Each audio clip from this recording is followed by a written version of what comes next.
I'll tell you what. You know what it would feel like right now? It would be like if they said, "Yeah, we released Randall Cobb today," Right. and you know why? Because they had this kid that was in camp that Brett Favre was starting to really like early on, a rookie receiver. I remember Brett had a death in the family like an aunt, so he had to go to Mississippi for 2 or 3 days. He comes back late on a Sunday night, and he goes from the airport straight into the film room to watch more of this kid that he just kind of got a taste of for the first couple of years, first couple of weeks in camp. It's like, look at this guy. Look at the way he's catching the ball. And a couple of days later, they let go of Ferguson. That guy that Favre was excited about, that Ted was excited about, was James Jones. Yeah.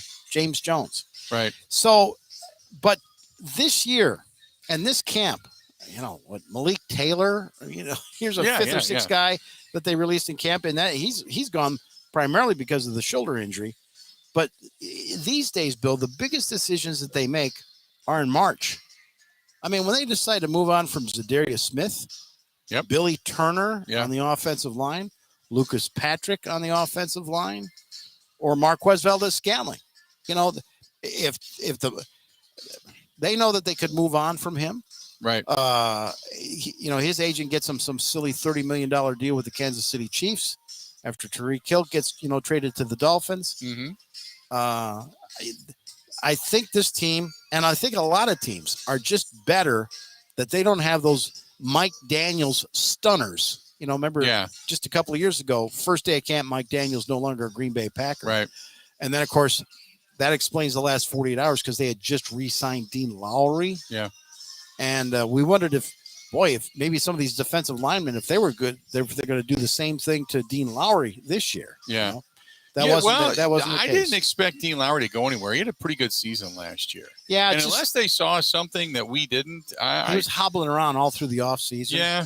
And so you wondered, like, well, how bad is this? Right.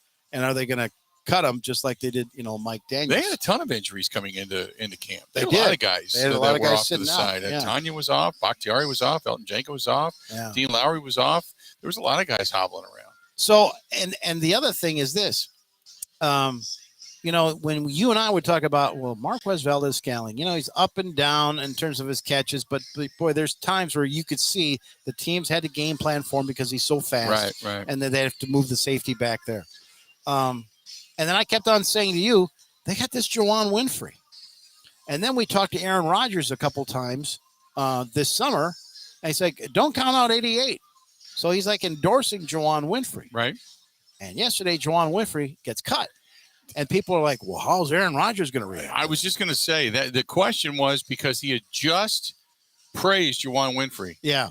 He's done this before where he goes out on a guy and says, man, I really like him. He's doing everything right. The Kumaro story from 3 years ago. And they cut him. Yeah. And Rodgers says, I guess I shouldn't, be talking about these guys, Anymore, so. But you know what? I'll tell you what, what would change the atmosphere at training camp was when number 9 went out there and started catching passes. When Christian Watson was cleared to start getting it, it was like, duh. There's our giraffe, man. Yeah. And is he that good? Well, let me give you an example. Well, let's do this. We'll hold through the break. I will. We'll talk more about Christian Watson when we come back. We are broadcasting live at the Budweiser Pavilion, as you can see over on the Bud Light live stream. Tonight, they have got a great lineup. The toys are on the stage. They're doing some things for Fisher House, Wisconsin, which is one of the reasons we're here. We're brought to you by our friends at Bud Light, the official beer sponsor of the Bill Michaels Sports Talk Network. We'll be back with more right after this. This is the Huddle with Bill Michaels on the Wisconsin Sports Zone Network.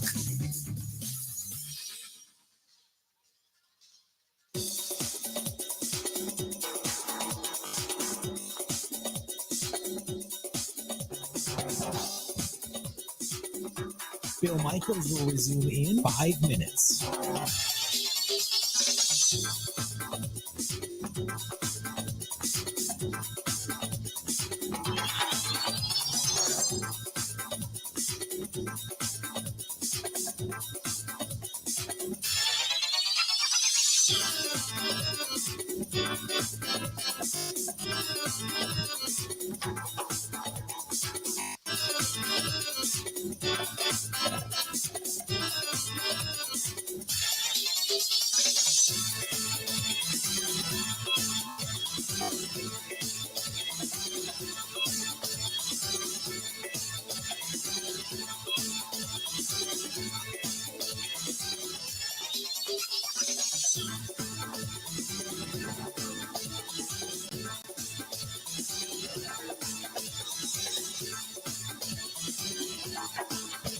Bill Michaels will resume in 4 minutes.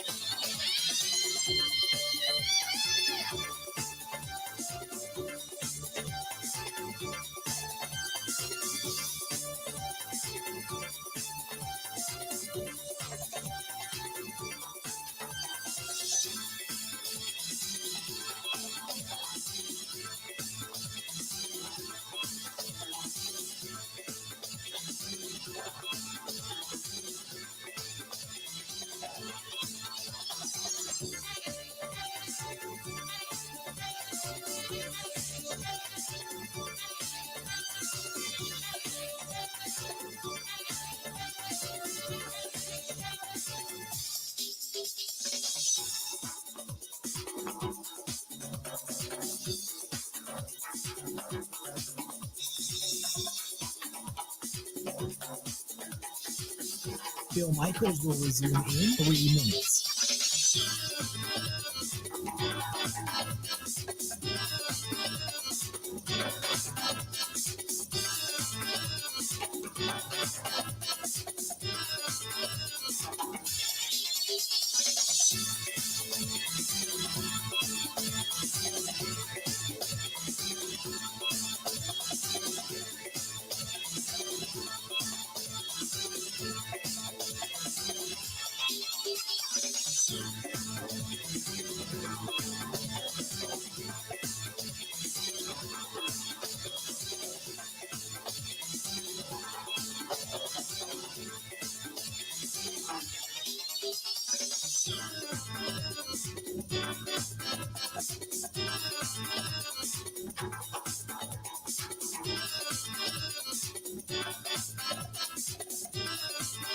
Bill Michaels will resume in 2 minutes.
Bill Michaels will resume in 30 seconds.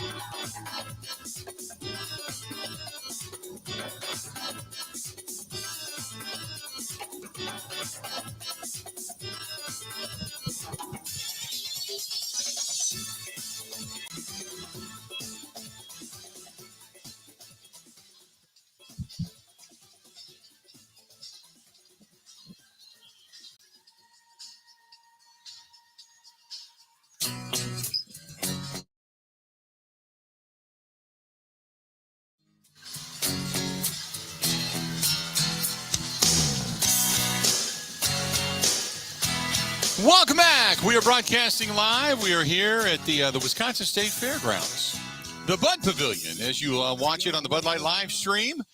And all the sound and technical stuff got worked out, and we're back at it. Mike Clemens alongside. I'm Bill Michaels. And a reminder coming up here this evening, if you're going to come out, starting in about a half an hour, a little bit less than that, actually, about 20 minutes. The toys are going to take the stage. They're doing some special acknowledgement tonight for Fisher House, Wisconsin, and the motorcycle ride, which is upcoming, which is another reason we're here.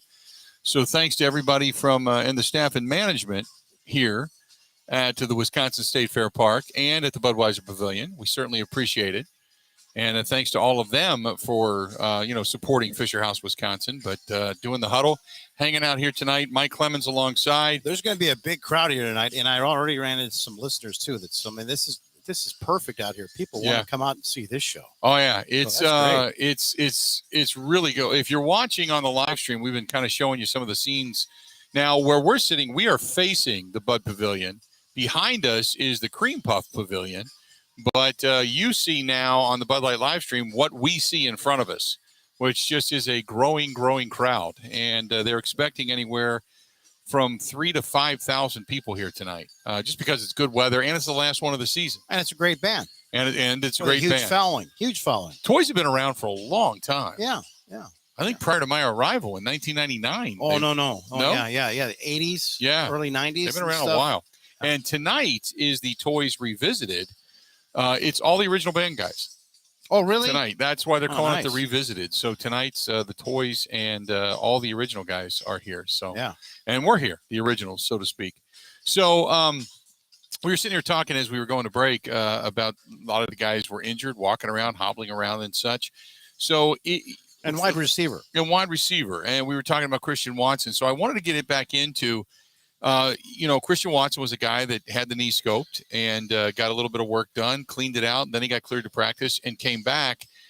And so give me your impression on Christian Watson, because we have not seen him yet. Well, Matt LaFleur always talks about that, he's got guys, he wants different body types out there at wide receiver. Right. For, your slot receiver, your possession receiver, your main guy, maybe a taller guy for, deep routes, speed, that kind of thing. And they probably had made the evaluation toward the end of last season that maybe Marquez Valdez-Scantling, they could move on from that. They weren't going to pay what he was probably going to be able to get on the open market anyway. They started looking at guys like Christian Watson in the draft and a lot of good receivers in the draft. And they said, if they circle and say, if there's 3 or 4 of these guys still on the board, then we can move on. Right. We'll be just fine. And then you actually get into camp and you've got guys in pads and you got Aaron Rodgers saying, hey, don't forget about Juwan Winfrey. Don't forget about 88. I think that guy's got some potential there, and he could probably be, complement Alan Lazard and Cobb in the slot and Sammy Watkins out there. But on one day, about 10, 12 days ago, you had Jordan Love leading the team on a 2-minute offensive drill. And he actually had like 50 seconds left on the clock. His team is losing 16-14. So a field goal will win this thing. Mm-hmm. And he's coming down. He's making some nice passes, chunk plays. This way, guys getting out of bounds, whatnot. Now he's got a third down, though, a third and long. And he backs up and he looks to the right. And he's got Rico Gafford, who's like 5'9", 5'10", speedy, playing corner. And he's guarding against Juwan Winfrey. And Winfrey turns, and it's just kind of an awkward turn. Maybe it could have been more of a back shoulder throw. Maybe he should have given that kind of a target. But instead, he's kind of doing it like alligator arms around Gafford, and the ball goes down. So now it's 4th down. So they switch out Winfrey. They run the same play to Christian Watson, who runs down the field on the right sidelines. He puts his hands up in the air, 6'4", right, and fast, and Love just lofts it up there, and he gets the ball, catches it, gets tackled, but pushed out of bounds. But now they're in short field goal range with 2 seconds left. They could kick the field goal and win the game. Yeah. When I saw that, I thought, that's why they don't need Juwan Winfrey. Yeah. So now he was the 8th guy. I mean, I can get out my notebook here and show you the notes that I made Monday night. Mm-hmm. I had him at 8. It's like, they're not going to keep 8 guys. They kept 7. And one of the guys that they kept was Amari Rodgers. Now, there were some of the most veteran senior beat guys that cover the team that thought, Amari Rodgers is just not really flashing that much. We could see them cutting him and keeping a Tyler Goodson or whatever. Right. But no, I thought that was interesting today that Gutekunst and LaFleur both said, you know what? Our third running back right now is Amari Rodgers. Yeah. I had said today he's kind of now Shanahan likes to use Deebo Samuel in the backfield. I said he's kind of like a poor man's version of that. Yeah. The way that he could be used. And really not the same body type. But I think that's where LaFleur is going. Right. Like, you know what? We need these receivers these receivers are better at receivers than these guys are at running backs. Yeah. And come on, you know what also that says to me? They're not really going to run the football that much. Right. No, I agree with that. Yeah. They're not going to. This whole talk in the offseason was, well, they lost Devontae. So now it's going to be more incumbent on the run game. And I said, there's no way in hell you're taking the ball out of the hands of the MVP. Right. No. Right. They're going to run the ball, but they're Right. going to do it exactly the same way, exactly the same thing, and all the stuff that they normally do. And that's the way they're going to do it. And they're not going to deviate from that. Let's do this. We're going to step away, take a quick break. Broadcasting live. Look at that. I called it. See that? Lazard, Randall Cobb, Sammy Watkins, Christian Watson, Romeo Dobbs, Amari Rogers, Samori Toure, and I had Juwan Winfrey at number 8. Yeah. Got it right there. Right there in the notes. Right How about there. that? I wish I could do that with fantasy football. I know. Or the lottery for that thing. Otherwise, we'd all be rich. Let's do this. We're going to go ahead and take a quick break. Come back. A lot more of the Bill Michaels Huddle broadcasting live out here at the Wisconsin State Fair Park and the Budweiser Pavilion. Stay tuned. We got more coming up right after this. This is the Huddle with Bill Michaels on the Wisconsin Sports Zone Network.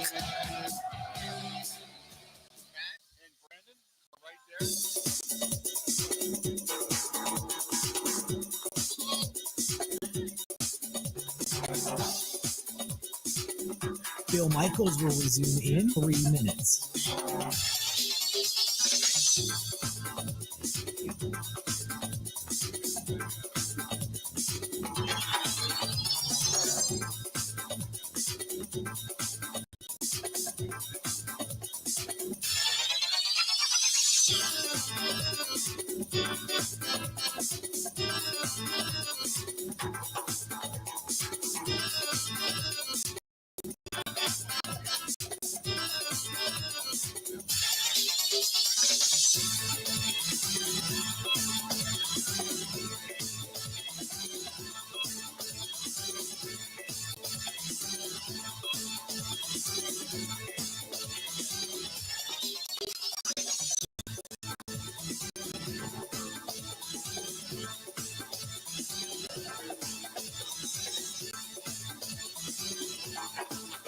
Bill Michaels will resume in 2 minutes.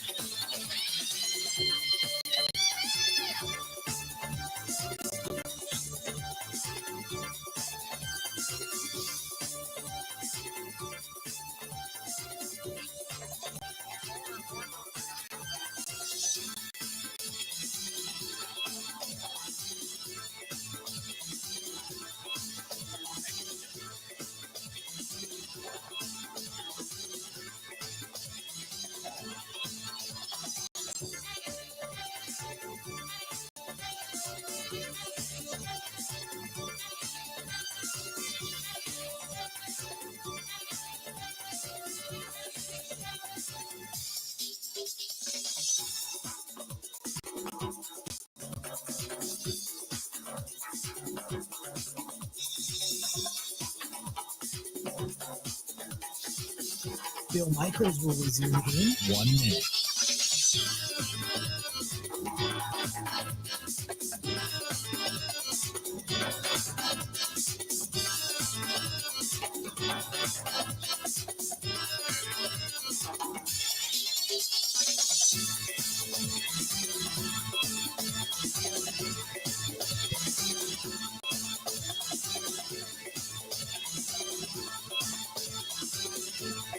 Bill Michaels will resume in 30 seconds.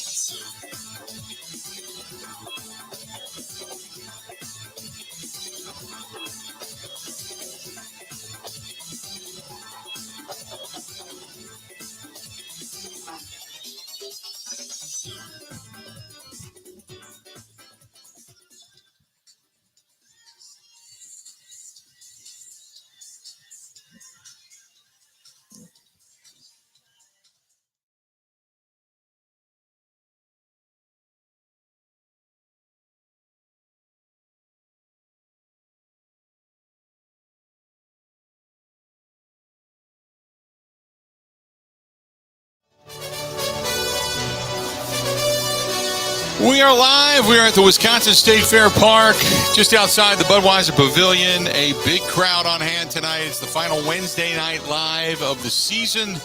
The toys are going to take the stage in just a little bit, coming up here in about 10 minutes, a little bit after 7 o'clock. They go to about 10:30 tonight, nonstop. So it's going to be a fun time out here tonight. If you're within the sound of our voice, you're in the area, come on by. We're here until 8 o'clock on the air, even through the music. Mike Clemens and I, as we continue on with the Bill Michaels Huddle, brought to you by our good friends over there at Bud Light, the official beer sponsor of the Bill Michaels Sports Talk Network, and the official beer sponsor of the motorcycle ride coming up this Sunday, September 4th. If you can make it, we would love to have you. And the QR code right there on the screen, you can scan it. It'll take you right to pre-registration, get you all signed up, and you can join us coming up on Sunday. But really looking forward to it. You did a trial run of the poker run. Yeah. And where are you guys going to go? We go from what's really cool and everybody likes, and I get a lot of questions, is are they shutting down the highway again this year? And well, I just drove through parts of 43 back from Green Bay. It's shut down too, pal. So, so we leave MKE Brewing, going down the highway towards the Rock Complex in Franklin. Okay. A big sports complex. So that'll be closed down on Sunday morning. So if you're going to be in that area, just an FYI. That's where the Milkman team is. And right. They got that big parking lot out right. there. Yeah. And the Umbrella Bar. And then the new Lux Golf Bays that they have that I broadcasted from the other week, which is huge and beautiful. So they're going to open up all of that to all the riders and people that come out. And for Sunday morning gathering. Right. And then after that, we're going to Alpine Valley. Oh, that's the awesome. Chalet is going to open up for us, and they're going to open up the theater. Now, there are no bands are playing, but they're going to let you just go in and wander around. That's great. Where history has been made by so many bands. Yeah. Obviously, the tragic death of Stevie Ray Vaughan. I covered that. Did you? Yeah. Yeah? Oh. Yeah. No, I mean, as a matter of fact, it was on a Sunday night, and they used to, they would get 35,000 people to those shows. Yep. And this was a lineup of all kinds of great guitar players, including Eric Clapton, right, Stevie Ray Vaughan, and 5-6 other guys. Now, I had to fill in and do the morning show on a radio show the next day. And I happened to be at the station at Sunday afternoon, 2, 3, 4 o'clock, doing a little show prep, Yeah. Got the place to myself. Now it's 5 or 6, and I was like, okay, I'm going to drive back to the east side of Milwaukee to my apartment, and I'll get up at 4 and do that morning show, right? Right. I stopped to get some gas, and Alpine Valley used to have these $10 vouchers where, it's the cheap seats up at the top of the hill. Sure. But if they got a couple extra, and this happened to be for a Sunday night show. Right. So I thought, oh, wait a minute. I could see Clapton. I could see Stevie Ray Vaughan. Right. I had a roommate that was into blues and playing him all the time. And I thought, I got to see this. I'd seen him once before, actually, at Summerfest. And then I thought, no, I got a morning show, man. Yeah. I can't go to this concert. Yeah. So I did the responsible thing, and rather than drive out to Alpine Valley that night and get home at midnight and sleep for 2 hours and get up, I got and did the morning show. Now I'm on the air. About 7 o'clock, the newsman came in and he goes, they can't find Stevie Ray Vaughan. What do you mean? Well, he said, yeah, I know they had that show. But there was that fog. I go, I know. I drove back to the east side of Milwaukee. It was coming in off the lake. It was everywhere. So for about 2 hours, we thought that Clapton and Stevie Ray Vaughan had gone down in a helicopter crash. Right. And it wasn't until Clapton literally woke up in his hotel room in Chicago that he said, no, I'm okay. What's going on? No, I took a different chopper or different mode of transportation. And Stevie Ray and his team, they were with this chopper. It's dark at night. It's 11 o'clock, midnight. And there's this thick fog, kind of like what happened to Kobe Bryant. Right. And they're raising up from those hills, and the guy thought he had ascended high enough, and he drove it right into the side of the hill back there. Yeah, and so just as tragic a news story as the Buddy Holly crash, 50 years ago, and that's kinds of things. He was such a great talent, and the next thing I know, I was on CBS Radio News, doing reports about it out there. For the next day or two, as they did the investigation and all that. So yeah, there's a ton of history there. So then after that, we go to a small bar in Eagle, and then into Wisconsin Harley Davidson, where we've got 2 bands ready to go, and so it should be fun. It's gonna be a good ride. Very fun. Go from Franklin out there to the East Troy area. Yeah, and enjoy all that history. Good. Well, hey, Why don't you could get some karaoke going up there on the stage? I thought about that. I think the sound man is against it. But other than that, I could rock it with the best of them if I had to. I'm a union and you can't pay me enough. That's about the size of it. Sure. Absolutely. So we were sitting here talking a little bit earlier about the wide receiving core and Christian Watson, and obviously seeing what he brings to the table over like a Juwan Winfrey. And so talk about Samori Toure, because I thought he has shown flashes as well. He's a guy that good speed, not the biggest cat out there, but still he showed enough flashes to beat out Juwan Winfrey to make this team. The other thing about it is, and Danny Davis from Wisconsin flashed as well. Good hands and good routes and just a smart football player, but he got hurt. And as for Toure, he just got better every day. And, he's the one that transferred, was it from Montana to Nebraska, just so he could get spotted, and it worked, obviously, playing last year for the Cornhuskers, even though that's a program that's been struggling. But it's the route running, the precision. He got very dependable with the hands, and they kept on testing him. They gave him that number 83 jersey. And, if they got into the red zone, they're bringing him over the middle time and time again from kind of a slot. And he was catching the ball. He was responding. He was there. And he seemed to have good timing, not only with Aaron Rodgers, but with Jordan Love as well. And then in the preseason games. And it just got to a point where, we can't deny this guy. You can't help but look at him because he had so many of those plays where you went, oh, Toure again. Yeah. And you'd see a flash play. And, I know the one that he dropped on the sideline on that play action fake in the Saints game, but that was just out of his reach, I think, just a little bit. But he had space. He had separation. I thought he did a terrific job. And, and again, that whole play itself, the setup, the design, the play fake by Jordan Love was solid. And it was one of the highlights that I absolutely noted, that Jordan Love, I thought, showed a lot more impressive moves and we'll say confidence in the pocket, if you will, being able to roll out and get everybody to bite and go left when the rollout then came right. But Toure had enough flash plays to make it. Yeah, and, a 7th-round pick, and I had him as the number 7 receiver in terms of, who the best one. The number 1 receiver, by the way, though, in the last day or two, missing practice is Alan Lazard.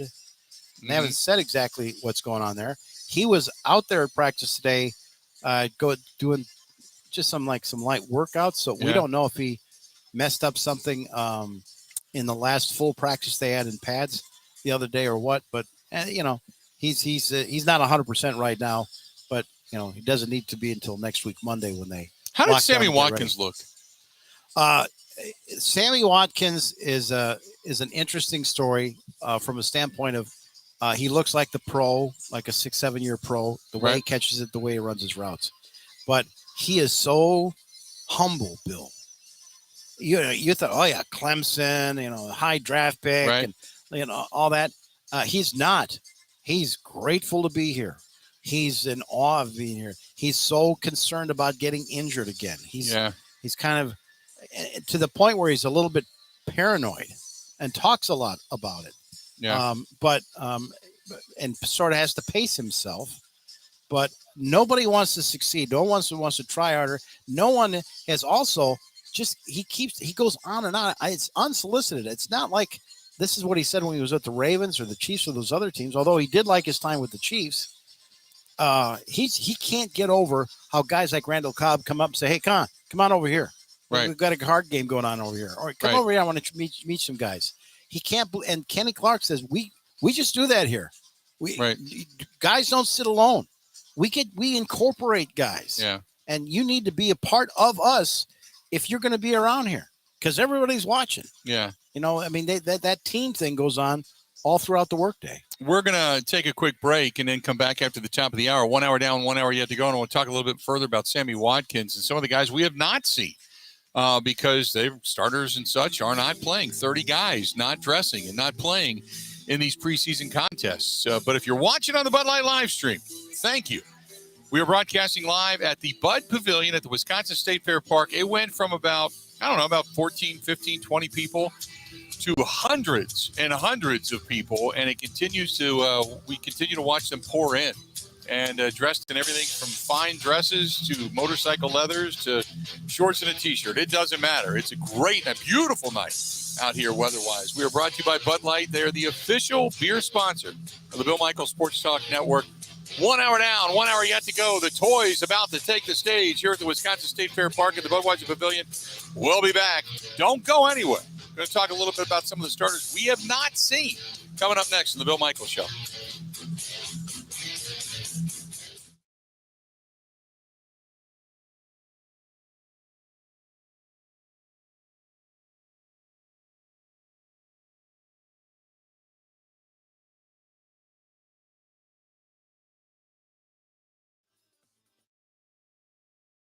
Want to make your summer even better? Potawatomi Hotel and Casino has 500,000 ways, like winning your share of $500,000 in cash and prizes. To win, play with your club card July 1st through the 28th. Summer is even better at Potawatomi. Moves today changed it a bit. That included bringing in former Jaguar safety Rudy Ford and cutting Micah Abernathy. Ford's a good special teams player, a focus for the club after a disastrous ending last year. Overall, though, LaFleur likes where his team is, but still wants more from them. We're excited about the group, I can tell you that much. But I think most teams are at this time of the year, and something that you do on a daily basis in this league. As soon as you take a deep breath, and especially for these guys on this roster, as soon as you feel like you've made it, then you tend to regress. So we got to keep pressing as a group and make sure that we take those incremental steps to get better each and every day. The club signed 12 players to the practice squad today. That included running backs Tyler Goodson and Patrick Taylor, along with defensive tackle Jack Heflin. Kicker Ramiz Ahmed also brought back as an insurance policy. A veteran Mason Crosby isn't ready to go week one after offseason knee surgery. Turning to the Badgers, they're going to get their season going Saturday night against Illinois State. Wisconsin favored by 33 in the game. Kick on Saturday is set for 6. Want to save even more at Fleet Farm? Well, now you can with Fleet Rewards. It's free to sign up, and there's no credit card required. Using Fleet Rewards is easy. Earn points every time you shop. Plus, get exclusive member offers, birthday and anniversary perks, free tire rotations, and more. Download the Fleet Farm app or create an account at fleetfarm.com/rewards to start earning points today. Fleet Farm, proudly serving the Midwest since 1955. Well, the Brewers have won back-to-back series for the first time in a month. That's after a 6-1 win over Pittsburgh today allowed them to take 2 of 3 from the Pirates. Milwaukee scored 4 runs in the 7th inning to blow the game open. They'll hit the road for 7 games starting tomorrow night in Arizona. With this Wisconsin Sports Zone Network update, I'm Zach Heil, Print. Are you ready for some football? He talks green and gold. Look at the 8. Go. This is the Huddle with Bill Michaels. Welcome back to the program. We are broadcasting live. Hour number 2. We are at the Wisconsin State Fair Park, where the toys are about to take the stage at the Budweiser Pavilion. If you're watching on the Bud Light live stream, we got to say thank you very much. We appreciate it. If you're listening in all throughout the great state of Wisconsin and beyond, thanks for taking a listen to us on this beautiful picture-perfect Wednesday night if you're watching now. Before we do anything, I got to mention this. Scotty over on the Bud Light live stream says he is sitting here, quote, Bill's sitting here doing a colonoscopy prep, listening to the show. Thanks for keeping me going. Now, when you say that, keeping me going during a colonoscopy prep, does that mean the show is kind of blanky, or does it mean that we're just kind of getting him through it? No, that just means that he's doing a lot of running.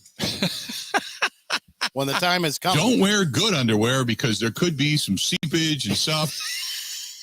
That too. Uh-huh. There you go. So, Scotty, we hope the colonoscopy comes out well. We appreciate the thoughts. Oh, man. But, oh, my goodness.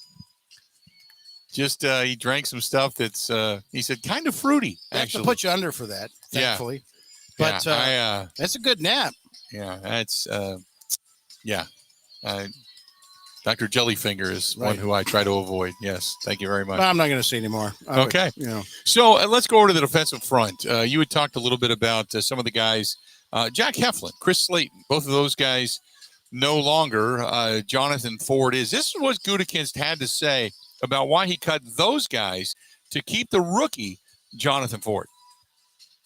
Yeah, that's kind of out of Jonathan's control, how many snaps he gets. But certainly when Jonathan was in there, he did a nice job. And big upside with Jonathan. We're excited about developing him along with the other guys. Hopeful to keep those guys in the practice squad. Those guys have been in the league for a couple of years. Obviously, Jonathan, this was his first year. So we're excited about our defensive line group. We think it's very deep. If we have to dig into that depth this year, we feel pretty good about it. So Jonathan Ford, was he in the limited amount of snaps that he got? Was he that impressive? I just thought he was kind of holding his ground. Yeah. What Gutekunst was saying right there is, okay, look, I got Kenny Clark. We signed a veteran in Jerron Reed, who's 4 or 5 years with the Seahawks and then 1 year with the Kansas City Chiefs. I got Big Dean Lowry in there. You know about him. And then TJ Slayton, draft pick from last year, made some nice improvements. And then you start, and Devontae Wyatt. Right. You used an end of the first round pick for this kid who's very quick. Now he's really raw and learning a lot, and having lunch with Aaron Rodgers. That became kind of a story. Really great, outstanding kid. So then you needed 1 or 2 more guys, in that group. Jack Heflin, I'm telling you, is this blue collar Johnny Lunch Pail kind of character. He reminded me of Tyler Lancaster. There you go. Same thing. Yeah. An upgrade on Tyler Lancaster. That's Yep. an excellent comparison. And he's making some plays out there. I mean, they're giving him extra snaps in the preseason games. And he's impressive in the joint practices against the Saints. And then this Chris Slayton guy that they picked up, I think he'd been with the Colts before.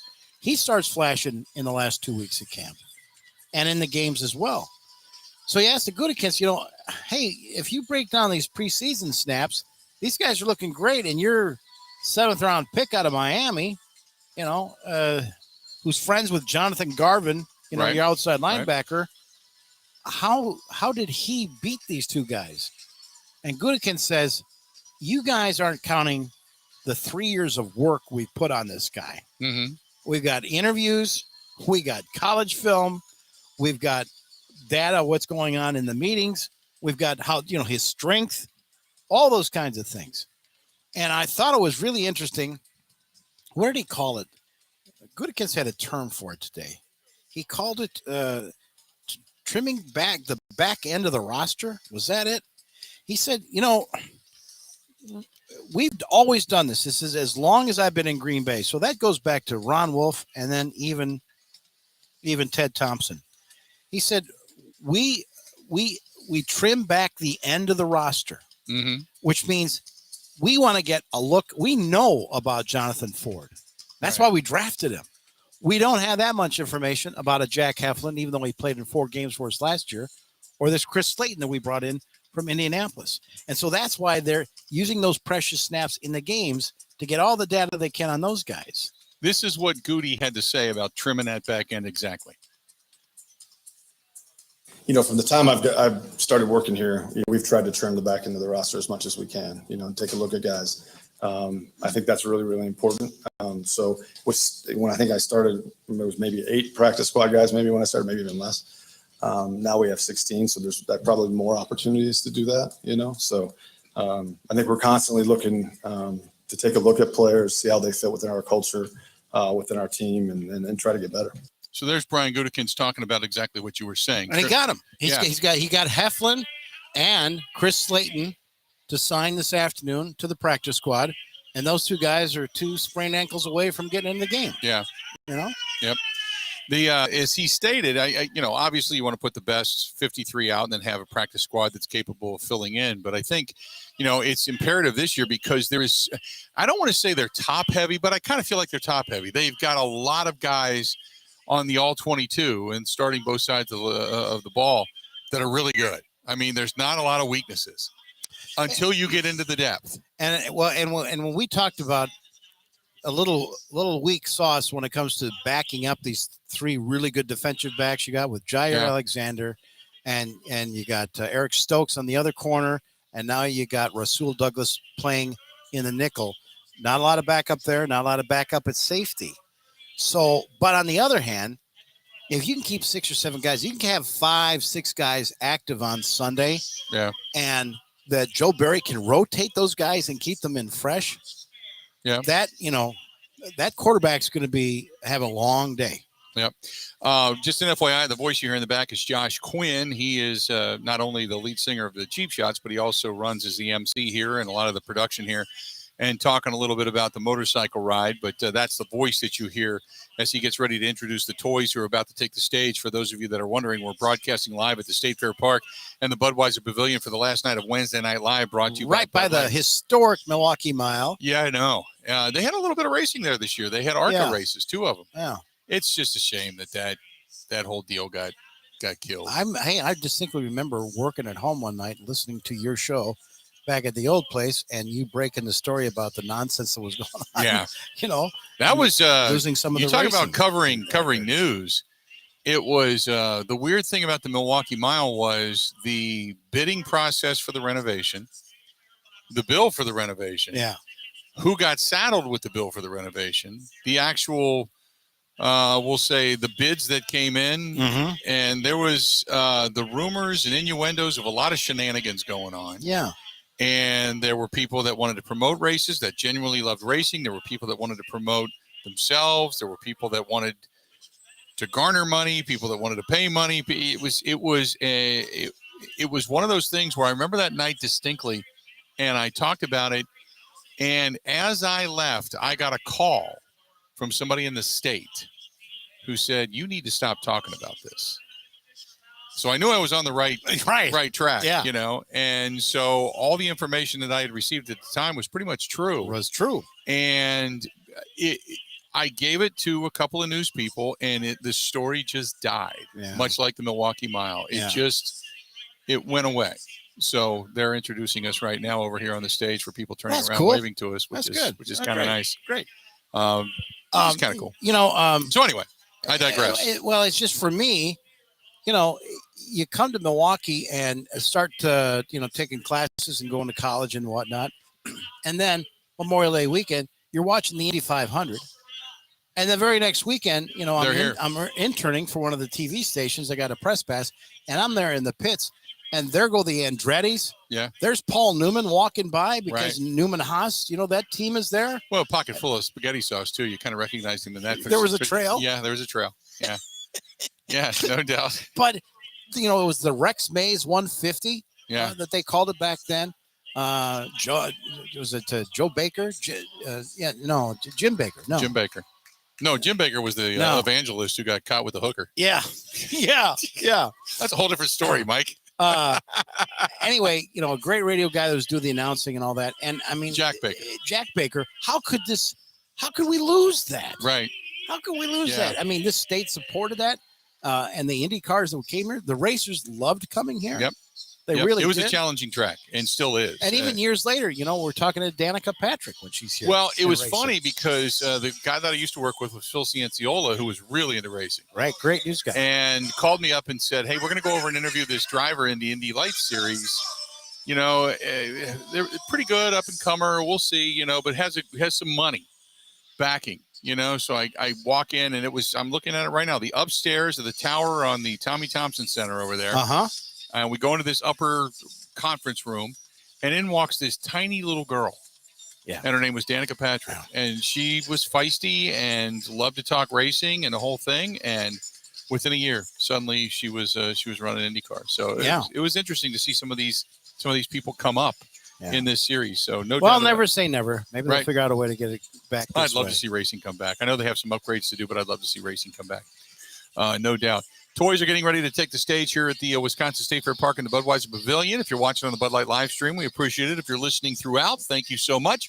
Let's get back into what Goody was talking about, trimming this roster, but more so, you're trimming the roster. You're trying to add depth because the frontline starters look really good, but you also have some guys that have some injuries. We had talked about David Bakhtiari. Elton Jenkins is coming back. Robert Tonyan is coming back. Christian Watson is coming back. Out of the guys that were banged up, including Mason Crosby, is there, other than Bakhtiari, who do you think does not play week 1? Oh. Does Tonyan? Yeah, I'll tell you what, they need him. They do. They I think him. He's your 20-yard reception guy, and he's going to become Your Bubba Franks, your touchdown guy. Well, I'd like to think that they want to get him going. Yep. You know, and maybe they get him for like 15 snaps and maybe 2 or 3 targets. I Right. think they'd be really happy with that. Just to also counter, Josiah DeGuara there. Right. Because, the Tyler Davis and the experiment and all that, and then, Mercedes, he's pretty much just out there to block. But, I think they like running 2 tight ends a lot.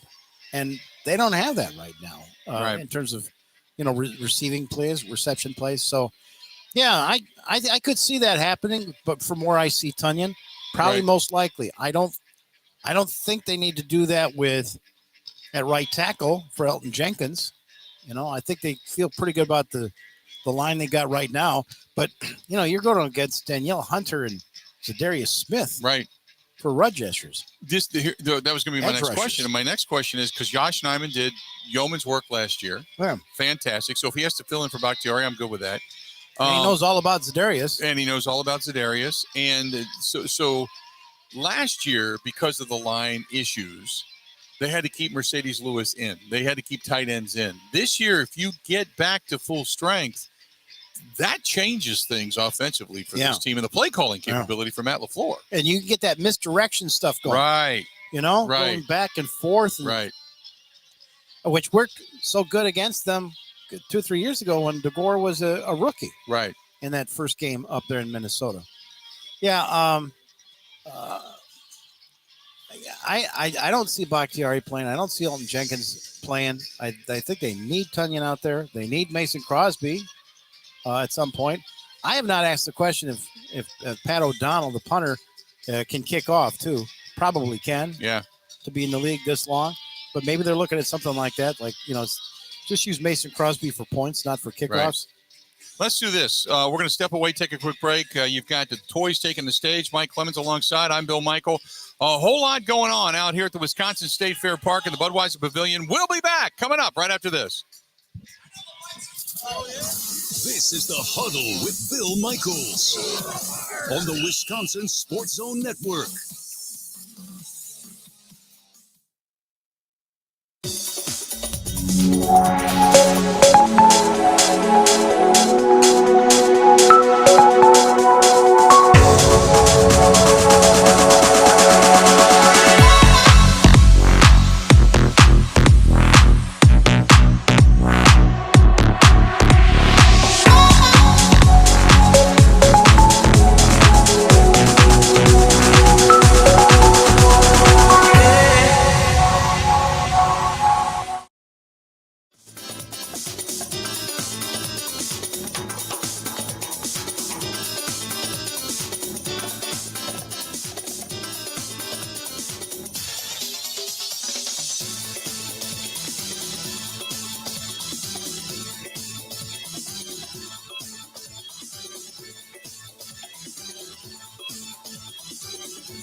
Bill Michaels will resume in 2 minutes.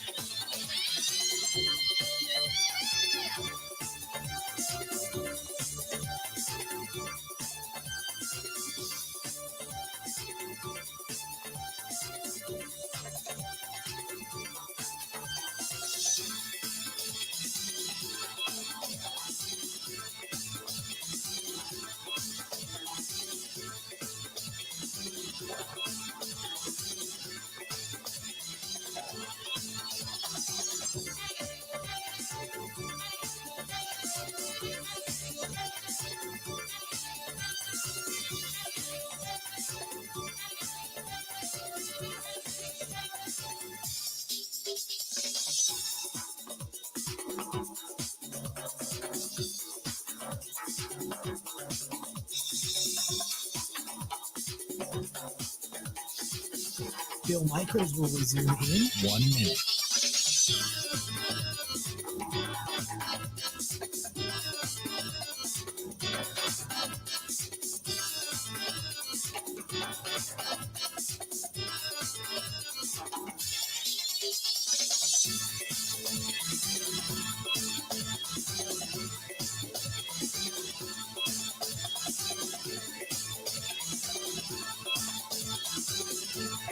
Bill Michaels will resume in 30 seconds.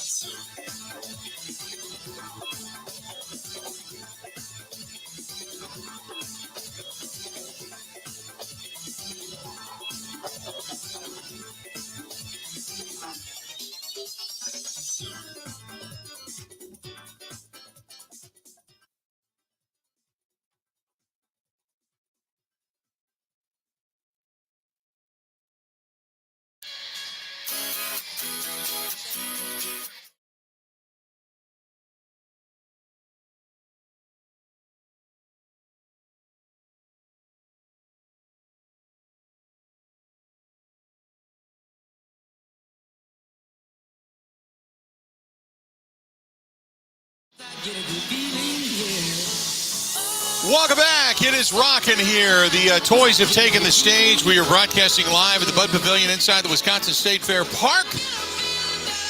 And this beer hall, just an FYI, that's in front of us, underneath the roof holds well over 1,000 people. It is like a giant German beer hall seating and a giant spacious floor in the middle with nothing in the middle of it other than people.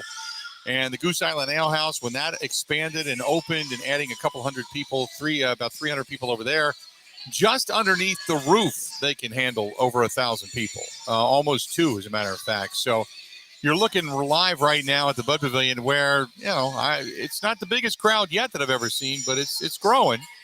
So I'd say maybe it's bigger than this. Is huge. No, it'll get bigger than by the end of the night. It'll be jammed. Wow! By about 8 o'clock, it'll be wall to wall, elbow to elbow. It's a beautiful stage. It's got great lighting, good acoustics.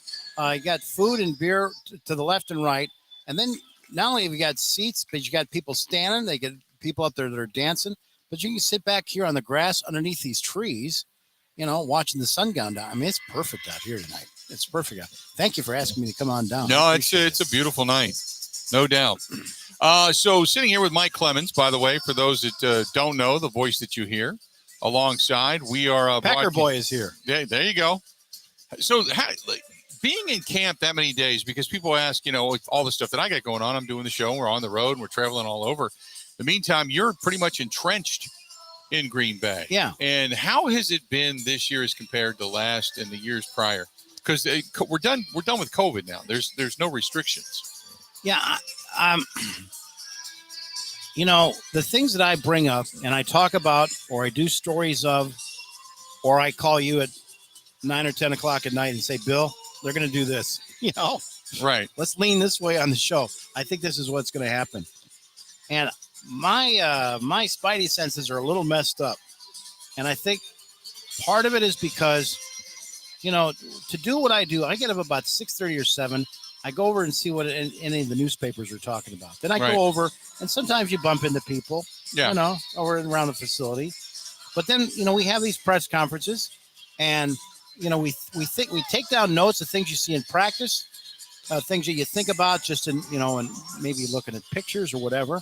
But just, a lot of the newspaper guys, they have to come up with the story. They're looking at a blank page. Right. And for me, I usually can just let the story come to me. I'll see something in practice and say, oh, that's different. Look what they're doing, And so I try to approach it that way. The problem I've had is that the practices continue to change so much that they're working so much just on drills and techniques. Bill, like if we're talking about, okay, who's going to make defensive line? Who's a good pass protector?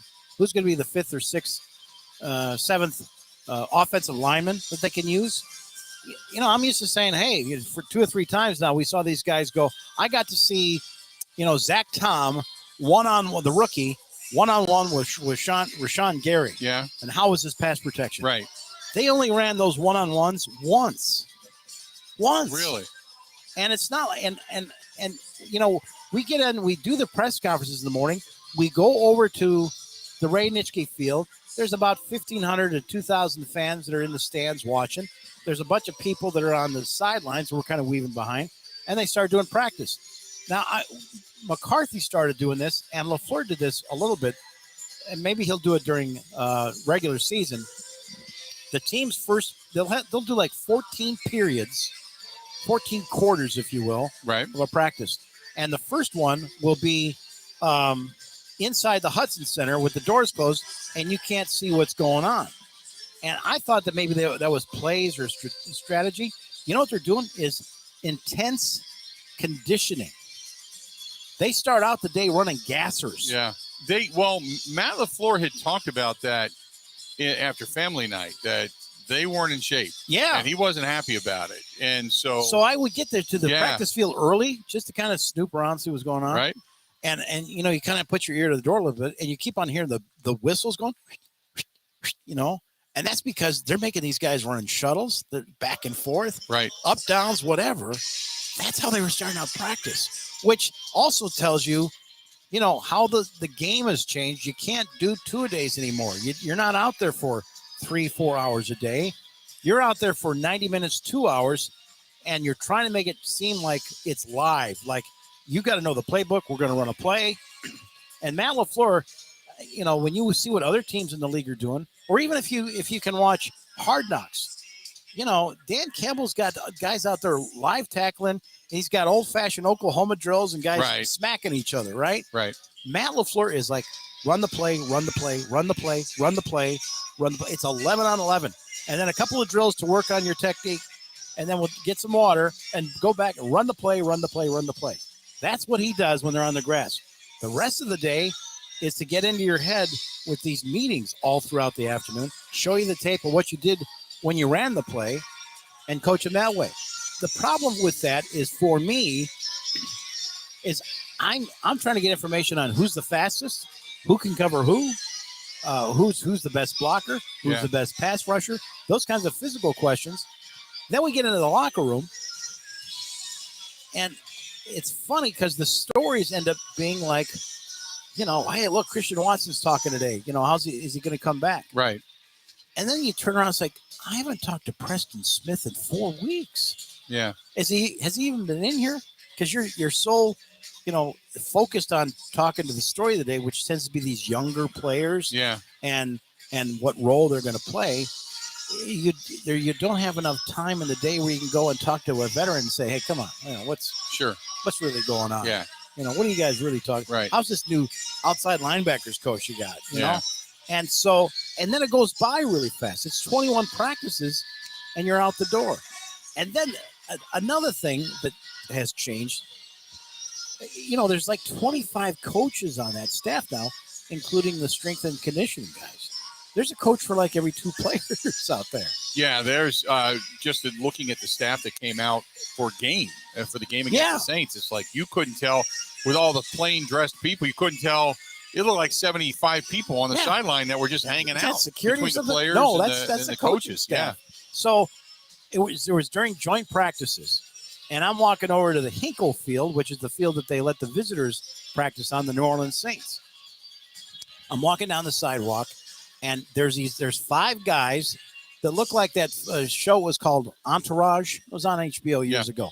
I mean, you know, you got guys that look like no, I can't remember the actor's name that's in Moneyball. It's, you know, Brad Pitt's assistant. Right. They're kind of short, stocky, got glasses. They got their backpacks. They got their kind of hoodies. They got their floppy shoes and pants. Yeah. And they've got these backpacks, and they're all got the latest Apple laptops or whatever. And they're looking at their phones. There's 5 of these guys walking down the street on Oneida. Okay. And I'm like, all right, these guys are going to the Buffalo Wild Wings for fantasy football draft or something, right? Right. So I asked one of the New Orleans guys, because they all they sort of have some Saints jerseys. Yeah. And I said, who are these guys? He goes, those are Mickey's digital guys. Mickey Loomis, the GM. They're digital scouts. They got a group of 5 guys that never set foot on a college field, never need to be out there. They are constantly crunching the numbers that the scouts have. Yeah. And that's all they do. It's like they are playing fantasy football. Right.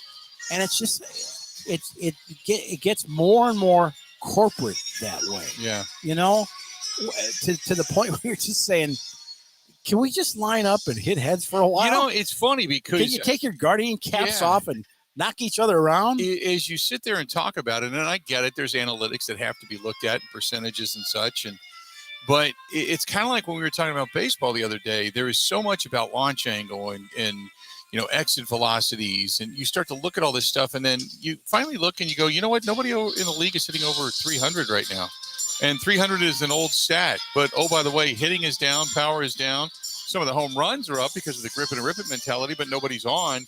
And you start to go, oh, the old way was actually a little bit telling of what you should be as a major leaguer. Same thing in the National Football League. They're so wrapped up in the analytics, so wrapped up in the GPS, so wrapped up in all the body algorithms and everything to make sure you're at your peak performance. Sometimes you got to get in there and just hit somebody, Right, and see who's got the wherewithal and the heart to do it. So the bottom line question is this. Hey, Mike, how's the offense look without Devontae Adams? Right. Without MVS? Right. How are they going to look?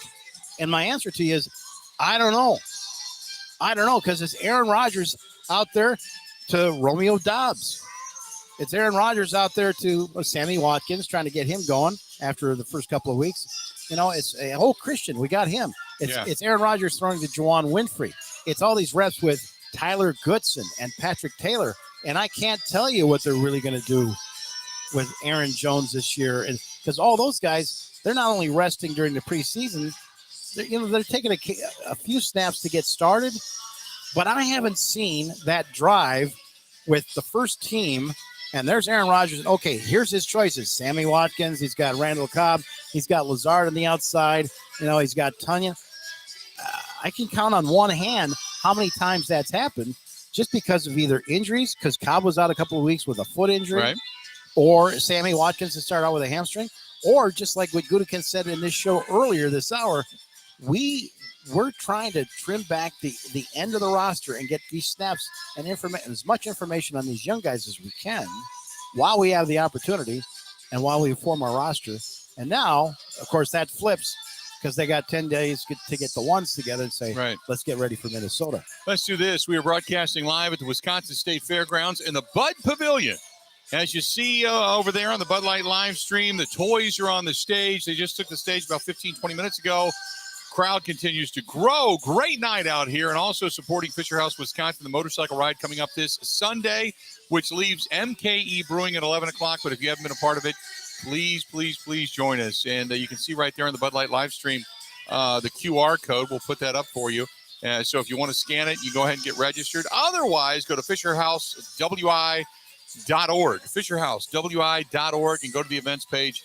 And you can get signed up right then and there by just scrolling down a little bit and going to the register here. Stay tuned. We got a lot more of the Bill Michaels Show coming up right after this. This is the Huddle with Bill Michaels on the Wisconsin Sports Zone Network.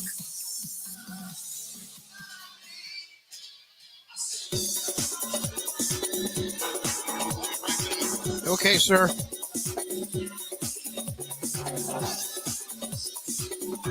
Bill Michaels will resume in 5 minutes.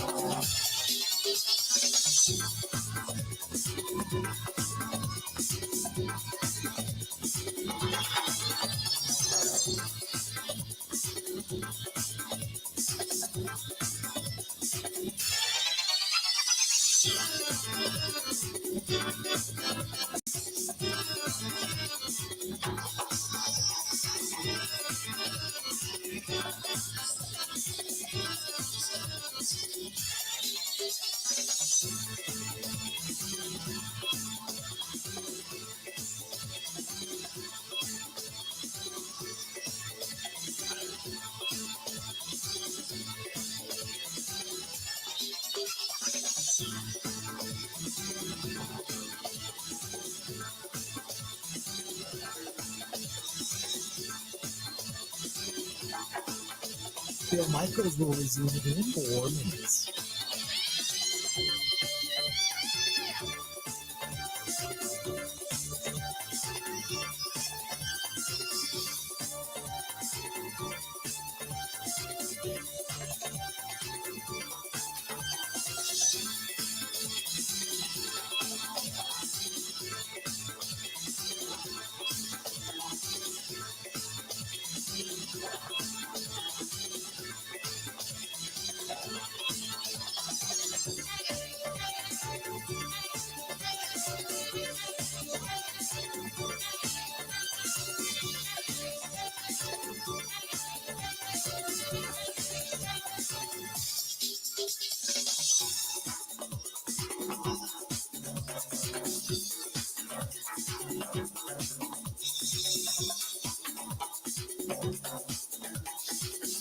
Bill Michaels will resume in 3 minutes.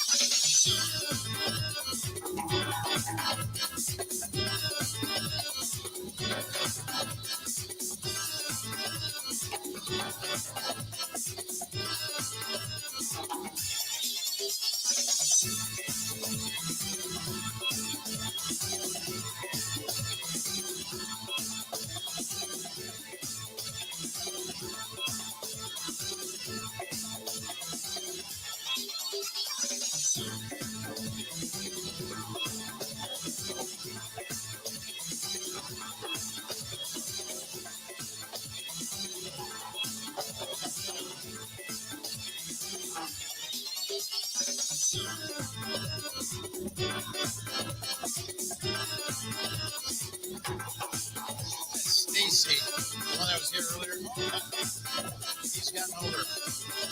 Bill Michaels will resume in 2 minutes. Hello.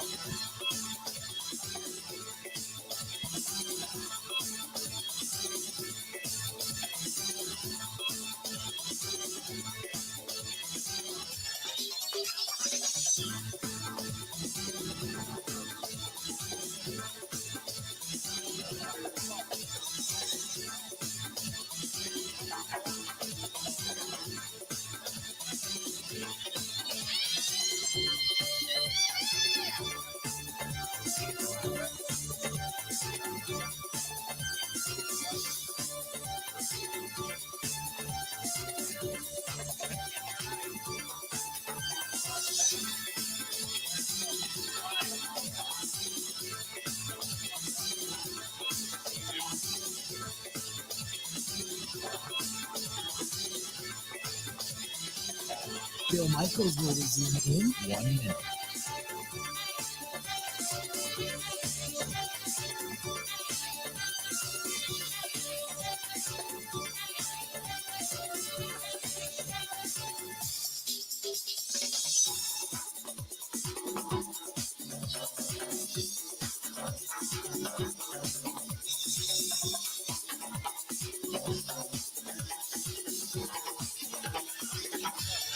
Bill Michaels will resume in 30 seconds. Do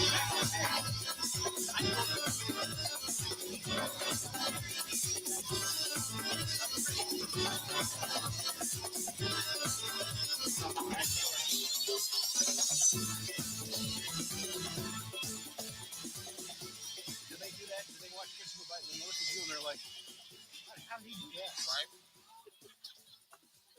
I just go.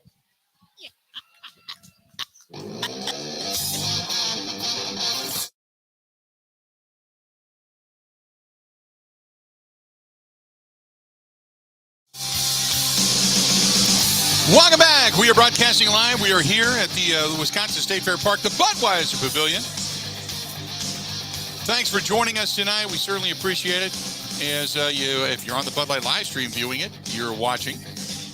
You can see what's happening up there on stage. We are glad you're with us. Thanks to the Budweiser staff and the Bud Pavilion staff, and for supporting Fisher House, Wisconsin, and making the people here tonight aware of the motorcycle ride coming up on Sunday. Mike Clemens alongside. I'm Bill Michaels. So we talked a little bit about the wide receiving core and some of the things going on with the offense. But other than Randall Cobb and Alan Lazard, has Rodgers developed a chemistry? I don't know. Or is he still searching? Nah. Like I said, in the last segment too, I haven't really seen enough snaps of the first team offense to say, oh, yeah, they got it going.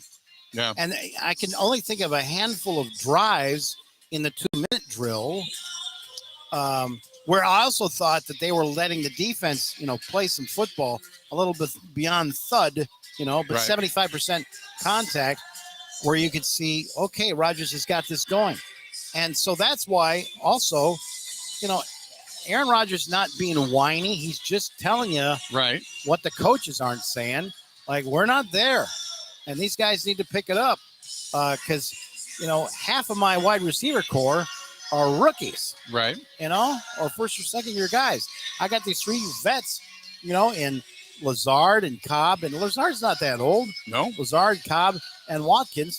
I don't have any time with Watkins. Never played in a game with this guy. And then I got 3 rooks out there. So that's, but I'll tell you this: Rodgers looks great. He might be throwing the ball better than ever before. Just crazy good throws at times. Does he have? And I said I think it's almost an impossibility, but. Say they're able to spread the ball around. Say they do a lot of motion. Say Rodgers is on the move. They protect him. The offensive line then comes back together. Elton Jenkins, David Bakhtiari. Do we dare say it could be 3 in a row for an MVP season? Yeah, but, I don't think you can run him that much, at 38. Right. I don't think you want to run him back and forth like they would with Jordan Love. Right. Like you saw with Jordan Love with some of those, 12, 13-play series in the preseason games when they got it going. They're showing people like, hey, this is what we'd really like to be doing. Right. But we got a guy that's so good with the football, knowing where to go with it, in the pre-snap, giving guys a look in the eye and that kind of thing. Hey, inside leverage, safety's back there, change it and go outside, all that kind of stuff that Rodgers does pre-snap. So I'm sure that they're just going to go back to what they did to get to the MVP, just with some new players at wide receiver. And, all this crap about, the one thing I will believe is when they're trying to hype, maybe Aaron Jones will get 50 catches this year. Yeah. And that I like that because, I don't know if a lot of people probably too young to remember what the real West Coast offense used to look like under the 49ers and Roger Craig. Because if Jerry Rice or those other Joe Montana guys were covered or the tight end, they dumped it off to Roger Craig. Or sometimes the play was designed to do that. Yeah. And, man, you kept on having these 7-8 yard chunk plays and moving and sustaining and getting defenses worn out. And that's the game that Aaron Rodgers should be playing in the first quarter of this season. So do you see more just pocket? Are we talking just pocket, or is there going to be movement? Is there going to be motion? Do you think? Because I think that's the way they're going to do it. Yeah, I don't see Rodgers rolling back and forth. No. But I'm just talking doing triple fakes. Yeah, crossing patterns. I'm not saying he's going to do a ton of riding the side, but I'm talking crossing patterns. I'm talking swing passes out of the backfield, bubble screens, wide receiver screens, things like that. I think we're going to see a lot more of that, right? Yeah, I think so. I was also impressed by an interview that Rodgers did the other day, where he talked about, you talk about MVPs. Matt LaFleur is really undervalued on what he has done because everybody says, well, gee, if I could be an NFL head coach if I had Aaron Rodgers as quarterback. Sure. Now, there's a lot of truth to that. But, it's not the same as throwing the basketballs out and being the head coach for Michael Jordan. As good of an athlete as Aaron Rodgers is, as smart as he is, as a hard-working player that he is, and as a team, he's a leader by example and the expert of football and all that. All this other stuff that Rodgers has got going on outside of football, some of the controversial things he wants to talk about in interviews and whatnot, that kind of stuff is what's going on inside the building as well. Not that Rodgers is a troublemaker. He's this nice, laid-back guy, but he's just off topic on stuff. He's just... Yeah, he's always off on some different level sometimes. It's funny because everybody asks, did you hear the Joe Rogan interview? And get into all of that. I've got time. And it's like, unless there's something there that changes the scope of football, you know what I mean? That changes the on-the-field ability or his ability to play. Right. There's plenty of guys out there that are different. I think it went 3 hours or something, but the one key thing that Rodgers did say is, the thing about Matt LaFleur is he is such a grinder. Okay. Yeah. Now, but how these workaholics, they burn out in 5 or 6 years right. and they become crabby and then they start losing the team. Yeah. Right. But he also talks about how the guy he'll go out of his way to come up with a half dozen fresh plays. Just for that week, just for that team. It's interesting. And what that says is you see most of these coaches, or the guy that he had for 13 years, that's down in Dallas, he's got this big, thick book. He works on it in February and March, and here's your 400 plays, and here's a schedule that takes us all the way through December, right? And that's the schedule. Matt LaFleur is just the opposite. Matt LaFleur is, I don't know how long practice is going to be this Friday. because you know what? I haven't talked to my guys yet. Right. And I don't know what all the plays are going to be next week against Minnesota because I need to talk about how my guys are feeling. Right. I've got some ideas. I'm going to run it past them. I'm going to run it in practice. So LaFleur that's how he keeps it fresh and keeps the energy going with those guys is because he's working on something new every day. And that's his leadership. And I mean, I haven't seen guys respect and admire or like their head coach as much as LaFleur. And somehow he gets everything out of everybody. And at the same time, they like the guy. Yeah, I go back to two things. One thing Aaron Rodgers said was that he was sitting at home and he was watching, it was a Thursday night or Monday night game, Sunday night game, whatever. And he looked at the play and he went, oh, that was pretty cool. And he knew exactly what they did. And he said, we don't have anything like that. And he texted Matt, did you see that? Can we draw something up? And Matt's like, absolutely. Let's work on it tomorrow. Yeah. And by the time Aaron got there the next day, LaFleur had something already drawn up. That makes it fun to come to work. Right. And then the next thing that I thought was interesting was Aaron Jones had told me that I said, how is it, when LaFleur wants things run a certain way or something new comes in? He said, he gets the feedback. And he said he'll talk to us and say, how's it feel? And Aaron Jones says, we ran a play 7-8 times. It just didn't work. It just didn't feel right. We couldn't do what it needed to be done on paper. And LaFleur said, okay, let's just scrap it. We'll just draw it up different. We'll bring it back later. And they did. They brought it back later in the season after they finally figured out a couple of nuances along the way with other plays that they said, okay, that play that we ran before, we can now do that. Or maybe the left guard finally got it. Right. So it's the adaptability that I think LaFleur and the listenability that LaFleur brings to the table. I think that's just different than a lot of coaches in the NFL right now. And he did this family tent thing that I mentioned a little bit on the show, where it's just, you walk out to practice like, what's that down there? That's Aaron Jones's mom there. She's been on Bill's show, and that's his little kid, Junior. And what are they doing?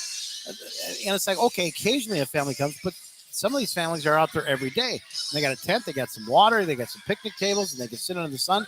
And they're way down at the end of the field, so you don't have to worry about, A.J. Dillon running over a 4-year-old. Right, exactly. Yeah, Quadzilla knocking one out. It's like, I still expect you to know the plays and to be on time and, to keep your body in shape and contribute in these meetings and all that. But if you feel better about yourself, or if it takes away the pressure that, after practice, you can spend 15 minutes with your family or feel proud that they get to see what daddy's actually going through. Right. Happier players hopefully means, better football. He's put all that military camp, prison inmates. The Bill Belichick inmates. And on top of that, that's what Rodgers has done with Gutekunst as well. Because today Gutekunst is saying, well, you cut Juwan Winfrey, and Gutekunst says, we're keeping in contact with Aaron Rodgers. Now, I think that your quarterback sometimes can be holding football operation decisions a little hostage. And what does that do to your locker room when I don't care if he's a 38-year-old, first ballot Hall of Famer? Yeah. If I'm a 25-year-old guy, it's like having a spy in your locker room, right? Yeah. If Rodgers is talking to the Goodies that much, it's can I trust this guy? Well, it depends on the decisions he makes. And then on the other hand, if I'm a guy in that locker room and I'm on the bubble, am I over sucking up to Aaron Rodgers to try to make the team? Yeah. Does it become that? Yeah. So I completely get it. Let's do this. We're going to step away, take a break. We are broadcasting live here at the Wisconsin State Fairgrounds. The Budweiser Pavilion is a rockin'. The toys are on the stage. It's all brought to you by our friends at Bud Light. They are in cooperation tonight with the Fisher House motorcycle ride coming up on Sunday, and we can't say thanks enough to them for raising the awareness here this evening. We certainly appreciate it. The crowd continues to build. It's getting bigger and bigger and wider and much beyond the scope of our camera. That's for damn sure. But thanks to everybody for showing up here tonight and saying hello as well. And we'll touch base with Ben Kenny when we come back also. Ben's like all salivating. He wants to pick college football games this weekend because football is back. So yeah. Ben Kenny just can't he can't contain himself at this point in time. I almost said his pants can't contain himself at this point in time. That's true too. There you go. Going to go ahead and take a quick break. More of the Bill Michaels Show next. Let me go. This is the Huddle with Bill Michaels on the Wisconsin Sports Zone Network. Hey, so you're doing. Happy birthday. Happy birthday. Nice to see you. Hi, Kyle. How you doing? Nice night, huh? Do you guys have any Bill Michaels will motorcycles? resume in 3 minutes.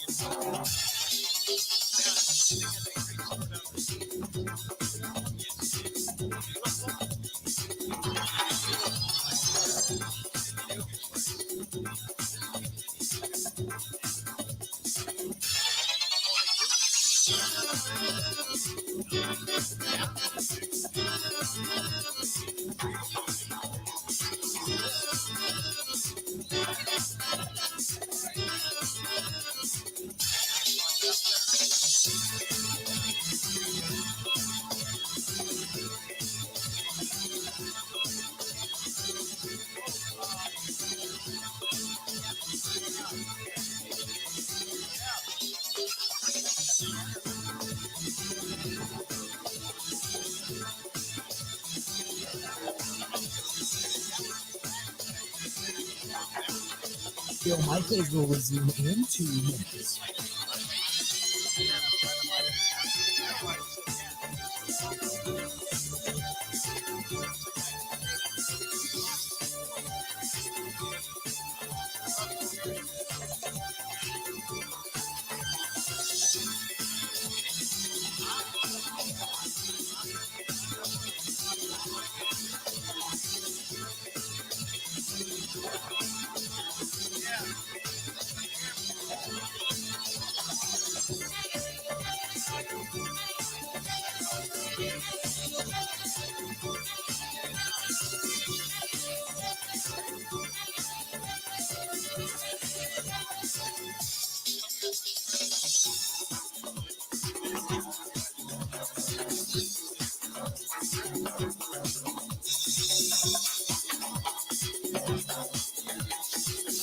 Bill Michaels will resume in 1 minute.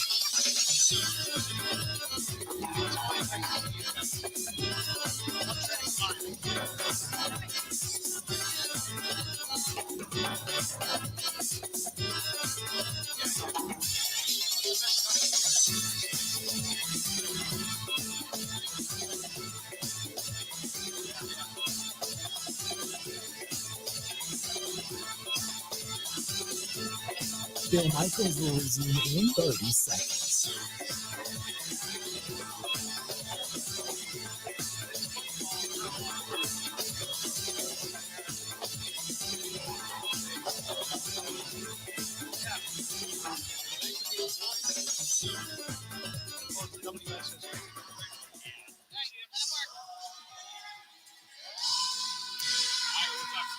Okay, Kyle. Go ahead.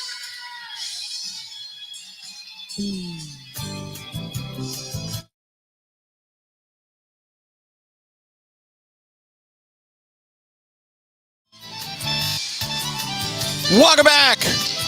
Bill Michaels Show, broadcasting live here at the Wisconsin State Fair Park in the Bud Pavilion. And if you're watching on the Bud Light live stream, it really doesn't do it justice because, and I was just telling some people, the camera, as it gets darker, the camera's eye gets wider, which makes it look like the sun hasn't fully gone down. And the lights are a little brighter. It's just a little weird, but the crowd continues to get bigger, and which is awesome. And they've done a lot. Can I tell you? Yeah. I needed this in the worst way.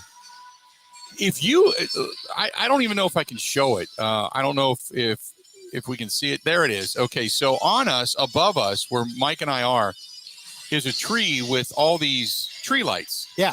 And we are just in this nice, it's almost like football romance. We're in this nice glow. Stop. But no, we're in, we're sitting at basically a picnic table. Which is fantastic, and we've got everything set up, but the light is above us, giving us a nice glow. You've got a few things behind us, but out in front of us is what you see over on the Bud Light live stream, and that is the toys just rocking the house, and the crowd getting bigger and bigger and bigger, and what a fantastic night here at the perfect Wisconsin State Fair sound. Park. One of the best bands in the state the last 30 years, the Toys. People in a great mood, and this phenomenal weather. It's fun, man. It's really good. So before we get out of here, Ben, Kenny, so you're like salivating for college football this weekend in week 1 as it gets underway. And obviously Wisconsin playing this weekend, taking on Illinois State, the big game that everybody's talking about. Ohio State, number 2 in the country, or number 3 in the country, taking on number 5 Notre Dame over at the Shoe. Obviously some Big Ten games to pay attention to that are coming up tomorrow night as well. So is there a game specific, Ben, that you are focusing on other than the Badgers and Illinois State and obviously Ohio State, Notre Dame?